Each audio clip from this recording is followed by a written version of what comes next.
African culture at Green River Community College. Celebrating the diversity of African students attending Green River Community College. I'm from Rwanda, but I was born and raised in Kenya. I'm from Ghana. I'm from Namibia. I'm from Nigeria. I'm from Rwanda, East Africa. In the process of the Lunar New Year, they were doing that for the whole Asian community on campus, and I was like, I realized how the African community has grown on campus, and we keep on getting more African students, and I feel like our presence has to be felt. But you know, I feel like we have to bring a little bit of Africa to Green River Community College, so that was essentially my goal, to enlighten the students and people around us that, you know, Africa is here and we're here to make good and show the good of our culture.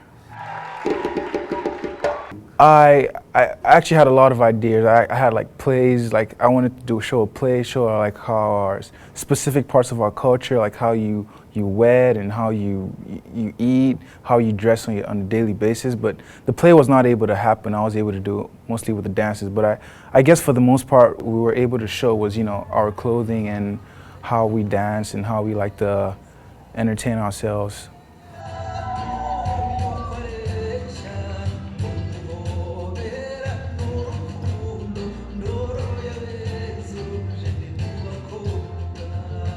I wanted to show the viewers that not all African dances are the same as the ones they see on TV, and the Rwandan one is different.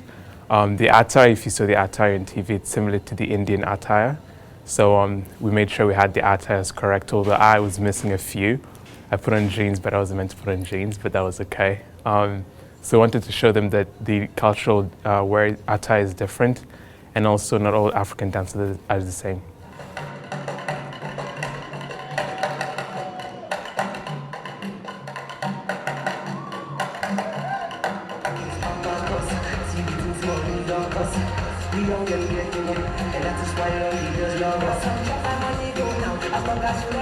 It made me like different from the other girls where I was dancing with, because like they were all Nigerians. I was the only Ghanaian, so like, okay, let's just try to blend and see how it goes. Like, yeah. When I talk to people about Africa, they don't really know much about it or anything like that. So they were really excited about it, and they're like, it's a good opportunity for them to learn something, a thing or two about Africa. The Congo River, which is the deepest river in the world, the third largest in the world, and the 9th longest in the world. Inga Fall, the largest waterfalls in the world, showed us Inga Dams, which is the second most powerful hydropower in the world. Natural resources is what makes our country famous, I can say. It is the world's largest producer of cobalt and a major producer of copper. It produces 70% of the world's cotton, which is the main component of all the electronic devices. My country has been colonized for so many years. But we gained our independence from the white-led South African in 1990. And now we are a free nation. And, you know, that's like really fulfilling. And I'm happy to share this with you tonight. I had an opportunity just to stand in front of the crowd and in the front of the audience and tell them where I'm from, some unique facts about my country. For those of you who love animals, I encourage you to go to Namibia. Can anyone say Namibia? Can you say Namibia? Oh, so many people don't know what to say Namibia. They go like, Nambimbi? I'm like, Namibia. So for those of you, I just want to train you a little bit. If you want to go to Africa and see animals, go to Etosha National Park because it's one of Africa's greatest. Something more unique about my culture is, one is about the dance. I think it's more calm than the others, and it's like we are smiling when we're dancing. I mean, it's compulsory to smile when you're dancing, and it's more like ballet.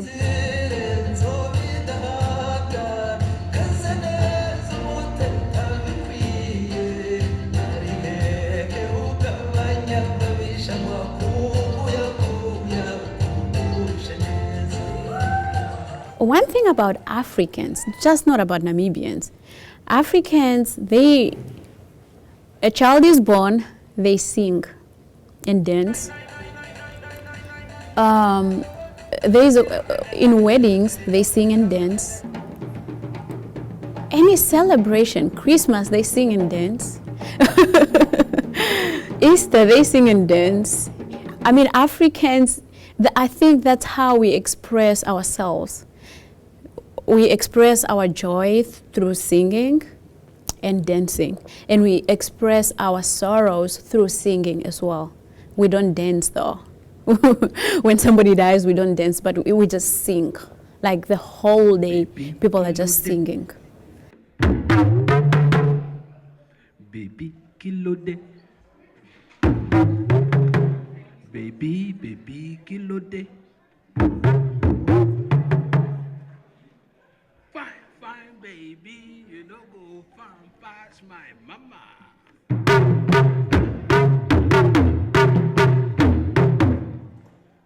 Oh, really, magical for oh, my really, ah, yeah.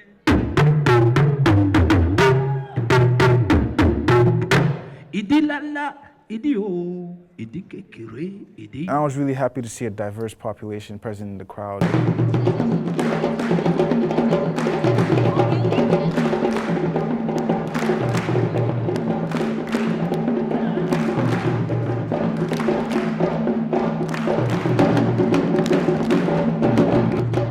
We're all here to learn, and you can't just sit at one place and go like, okay, I'm not going to listen to what this person has to say. Then you wouldn't learn anything.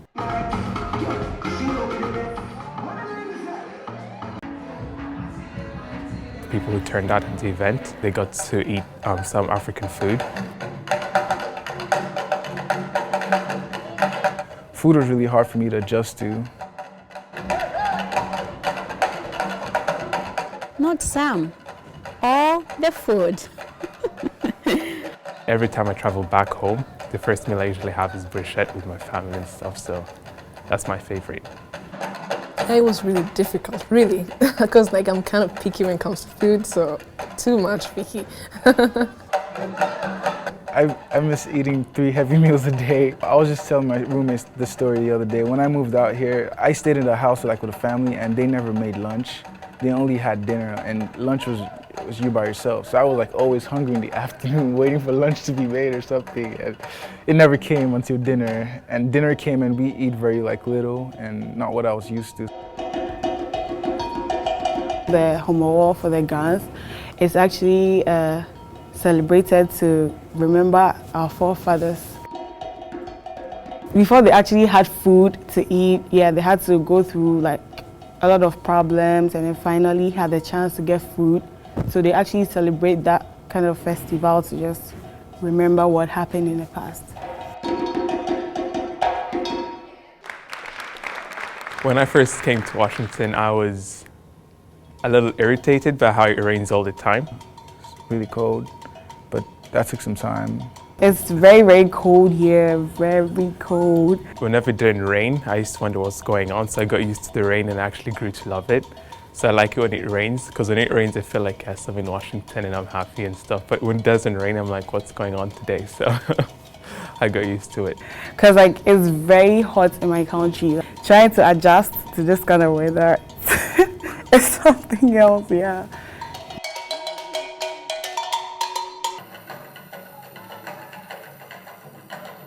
Conflict has plagued many parts of Africa in recent history, especially since decolonization, which started in the 1950s.